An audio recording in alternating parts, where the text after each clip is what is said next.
नमस्कार, आप देख रहे हैं न्यूज 18 राजस्थान। आपके साथ मैं हूं आसिफ खान।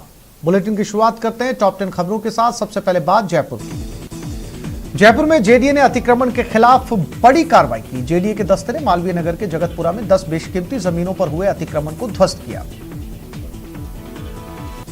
प्रदेश के शिक्षण संस्थाओं को खोलने को लेकर गठित मंत्री समूह की आज सचिवालय में बैठक हुई, जिसमें स्कूल खोलने को लेकर बिंदुओं पर मंत्री समूह की आम सहमति बन गई। गहलोत सरकार के नवाचार से कोरोना काल में बेरोजगारों के लिए नई राह खुल गई। सरकार ने सभी छात्रावासों में गेस्ट फैकल्टी लगाने का फैसला लिया। इसके तहत छात्रावासों में अधिकतम 3 महीने के लिए अस्थायी शिक्षक लगाए जा सकेंगे। भाजपा प्रदेश अध्यक्ष सतीश पूनिया ने गहलोत सरकार पर बाढ़ से उपजे हालात से निपटने में नाकाम रहने का आरोप लगाया। पूनिया ने कहा कि जानमाल की भारी तबाही के बावजूद सरकार लोगों को राहत देने की बजाय लिपापोती में जुटी है। आदिवासियों को सनातन धर्म की याद दिलाने के लिए बीजेपी का एसटी मोर्चा राज्य के आदिवासी इलाकों में देवदर्शन यात्रा निकालने जा रहा है। यात्रा के बहाने भाजपा अपना कमजोर आदिवासी वोट बैंक भी मजबूत कर सकेगी। प्रदेश के शिक्षण संस्थाओं को खोलने को लेकर गठित मंत्री समूह की आज सचिवालय में बैठक हुई, जिसमें स्कूल खोलने को लेकर बिंदुओं पर मंत्री समूह की आम सहमति बन गई। स्कूल खोलने पर आखिरी फैसला मुख्यमंत्री अशोक गहलोत को करना है। पूर्व सीएम वसुंधरा राजे ने झालावाड़ दौरे पर रही। यहां राजे ने खानपुर कृषि उपज मंडी में जनता और भाजपा कार्यकर्ताओं को संबोधित किया। राजे ने कोरोना में दिवंगत हुए लोगों को श्रद्धांजलि दी और बाढ़ में किसानों के नुकसान की भरपाई का भरोसा दिलाया। प्रदेश के 6 जिला परिषदों और पंचायत के चुनाव होने वाले हैं, जिसको लेकर भाजपा प्रदेश अध्यक्ष सतीश पूनिया के घर जिला प्रमुख की टिकट मांगने गीता शर्मा पहुंची। जयपुर प्रमुख की कुर्सी सामान्य महिला के लिए आरक्षित है। राजस्थान आवासन मंडल की नई योजनाओं को बुधवार को सीएम अशोक गहलोत शुभारंभ और शिलान्यास करेंगे। सीएम अशोक गहलोत दोपहर सीएम निवास से आयोजित वर्चुअल कार्यक्रम के द्वारा योजनाओं का शिलान्यास करेंगे। कोटा संभाग में अतिवृष्टि से हुए नुकसान का जायजा लेने के लिए केंद्रीय गृह मंत्रालय की टीम कोटा आएगी और कोटा सहित बूंदी, बारां, झालावाड़ जिले में बाढ़ प्रभावित इलाकों का सर्वे कर केंद्र को रिपोर्ट सौंपेगी, जिसके बाद राहत पैकेज का ऐलान होगा। कोटा में बिजली लाइनों के रखरखाव और मरम्मत के कारण 6 घंटे तक बिजली बंद रहेगी, जिससे कई इलाकों में लोगों को बिना बिजली के रहना पड़ सकता है।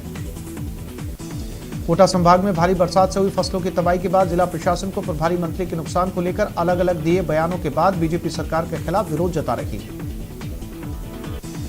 संभाग के सबसे बड़े मातृ शिशु जेके लोन अस्पताल में आज जोरदार हंगामा हुआ। तीमारदारों और अस्पताल के सुरक्षा गार्डों के बीच आज झड़प हो गई, जिससे मरीजों के परिजनों ने अस्पताल के बाहर हंगामा कर दिया।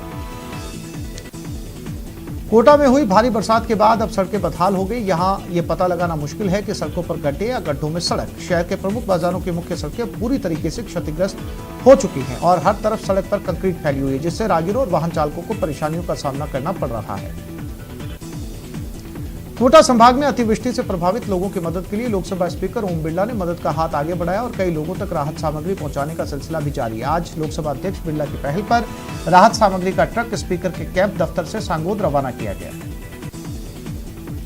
बरसात के बाद कोटा का आलनिया बांध पूरी तरीके से लब भर गया, जिसे देख पूर्व संसदीय सचिव भवानी सिंह राजावत आलनिया बांध पर पहुंच गए और वहां बांध को देखने के लिए उमड़े सिंचित क्षेत्र के किसानों को बधाई दी। कोटा के ग्रामीण इलाके में जहरीले सांप के डसने से एक 19 वर्षीय युवक की मौत हो गई। सांगोद कस्बे में आई बाढ़ के बाद से आसपास के गांव में और कस्बे में लोगों को पहुंचे नुकसान को लेकर अब बीजेपी सरकार पर हमलावर हो रही है। कोटा जिले में आई बाढ़ से हुई तबाही का मंजर हर ओर देखने को मिल रहा है। कोटा का प्रसिद्ध चांदमारी बालाजी मंदिर प्रशासनिक उपेक्षा का शिकार बना। मंदिर के पीछे की जमीन और मिट्टी में कटाव आ चुका है, जिसकी वजह से आसपास की जगह पानी में समा चुकी है। भरतपुर में देश में कोरोना की तीसरी लहर के खतरे के साथ ही भरतपुर में कोरोना गाइडलाइन की जमकर धज्जियां उड़ाई जा रही है। अस्पताल में भी सामान्य रोगियों की भीड़ उमड़ रही है, जिसके कारण कोरोना गाइडलाइन की भी पालना नहीं हो पा रही। भरतपुर में बरसात के बाद लोग जलभराव की समस्या का सामना कर रहे हैं। वहीं प्रशासन की तरफ से कोई मदद नहीं मिलने पर लोगों ने नगर निगम दफ्तर के खिलाफ प्रदर्शन किया, जिसके बाद नगर निगम ने जल समस्या के समाधान का आश्वासन दिया। भरतपुर जिले के बयाना में बेकाबू जीप ने बाइक पर सवार 2 लोगों को टक्कर मार दी। इस हादसे में महिला और बुजुर्ग गंभीर रूप से घायल हो गए। भरतपुर में ओवरटेक करने के प्रयास में एक निजी बस बेकाबू होकर पलट गई। यह हादसा जयपुर हागरा हाईवे पर हलेना इलाके के झालाटाला के पास हुआ। इस हादसे में 40 से ज्यादा सवारियां घायल हो गई, जबकि दबने से एक की मौत हो गई। भरतपुर की गढ़ी बाजना थाना पुलिस 6 साल से फरार चल रहे वांछित अपराधी को गिरफ्तार किया। गिरफ्तार किए गए आरोपी पर पुलिस अधीक्षक द्वारा 3000 का इनाम भी घोषित था। भरतपुर में जयपुर आगरा नेशनल हाईवे पर झालाटाला के पास अनियंत्रित होकर बस पलटने से बड़ा हादसा हो गया, जिससे बस में सवार 18 लोग गंभीर रूप से घायल हो गए और एक यात्री की मौके पर ही मौत हो गई। भरतपुर में तेज रफ्तार से आ रही जीप ने 2 बाइक सवारों को टक्कर मार दी, जिसमें एक बाइक पर बैठी एक महिला और बुजुर्ग गंभीर रूप से घायल हो गए। घायलों का अस्पताल में इलाज चल रहा है। उदयपुर अहमदाबाद नेशनल हाईवे पर सोमवार देर रात मजदूरी कर घर लौट रहे पिता पुत्र को अज्ञात वाहन ने चपेट में ले लिया। हादसे में पिता की मौके पर ही दर्दनाक मौत हो गई। वहीं कुछ देर हॉस्पिटल में इलाज के दौरान पुत्र ने दम भी तोड़ दिया।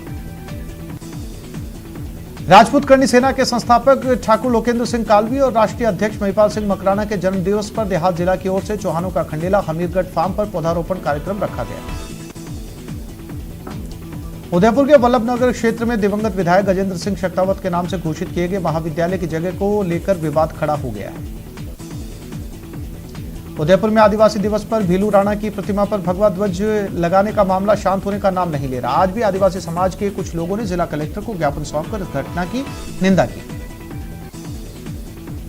राष्ट्रपिता महात्मा गांधी की 150वीं जयंती के मौके पर अगस्त क्रांति सप्ताह का आयोजन किया जा रहा है। इस मौके पर नगर निगम सभागार में गोष्ठी का आयोजन किया गया। स्वराज अपनाओ, सामाजिक सरोकार बचाओ संबंधित विचार गोष्ठी का आयोजन किया गया। स्वतंत्रता दिवस के मौके पर एबीवीपी द्वारा पूरे देश में बड़े आयोजन की तैयारी की जा रही है। इस कड़ी में उदयपुर के एबीवीपी के पदाधिकारियों ने प्रेस कॉन्फ्रेंस कर कार्यक्रम की जानकारी दी। एबीवीपी के जयेश जोशी ने बताया कि उदयपुर में 250 जगहों पर कार्यक्रम आयोजित होंगे, जिसमें 575 कार्यकर्ता शामिल होंगे। उदयपुर के भिंडर कस्बे के समीप हिंता गांव में सेंट्रल बैंक ऑफ इंडिया के तत्वावधान में बैंक के संस्थापक सर सौराब पौंचन खावला की 140वीं जन्म जयंती समारोह पूर्वक मनाई गई।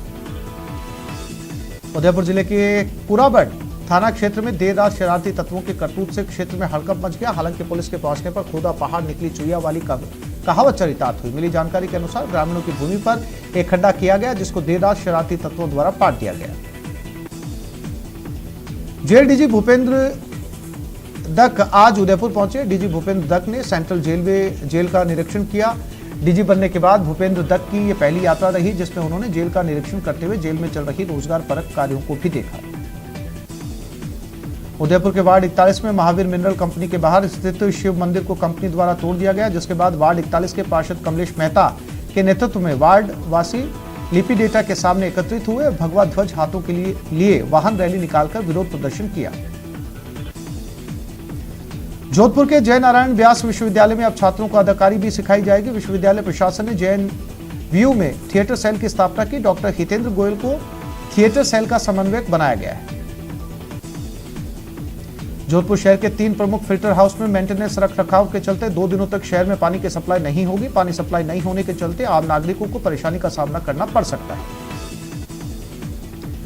देश की राजधानी दिल्ली में 34वें ज्योतिष सम्मेलन में जोधपुर के ज्योतिष SK जोशी को स्वर्ण पदक मिला। भारत की राजनीतिक व कोरोना संक्रमण की तीसरी लहर के विषय में आयोजित इस ज्योतिष सम्मेलन में पंडित SK जोशी ने स्वर्ण पदक प्राप्त किया।